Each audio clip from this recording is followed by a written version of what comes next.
Take a look at this snake plant. It's healthy, actively growing, and has produced several new leaves over time.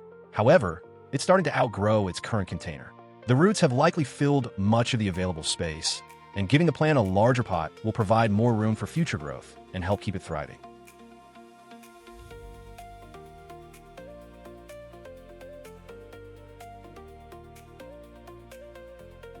For its new home, I've selected a larger stone-color ceramic urn planter featuring an elegant dot pattern that complements the plant nicely.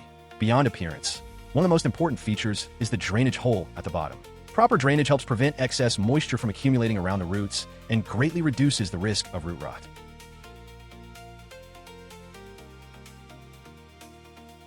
For the potting mix, I'm using a blend of 50% cactus and succulent soil and 50% perlite. Snake plants prefer well-draining soil, and this combination helps prevent the roots from sitting in excess moisture while still providing support and nutrients for healthy growth. Now I'm thoroughly mixing the cactus soil and perlite together. I want the perlite evenly distributed throughout the mix so that the entire pot benefits from improved drainage, aeration, and root health. A light and airy soil mix is one of the keys to growing healthy snake plants. Next, it's time to remove the snake plant from its old container. By gently squeezing the sides of the plastic nursery pot, I can loosen the root ball and slide the plant out with minimal effort. Taking your time during this step helps avoid unnecessary damage to the roots.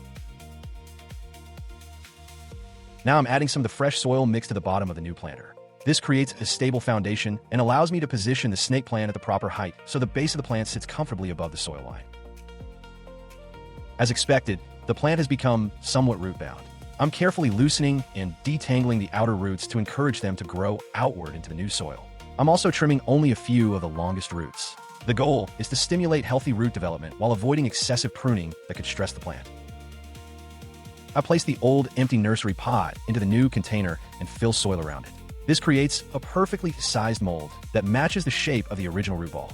Once the soil is in place, I carefully remove the empty pot and position the snake plant into the opening. I then add more soil around the sides as needed and gently press it down to secure the plant, eliminate large air pockets, and provide good contact between the roots and the fresh soil. And here is the finished result. The snake plant is now settled into its new pot with fresh, well-draining soil and plenty of room for future growth.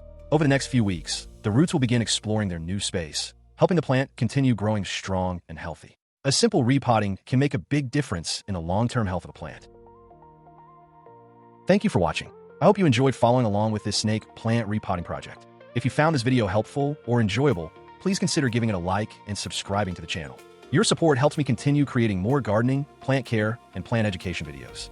Thank you for being part of the Plant Grow, Thrive gardening community.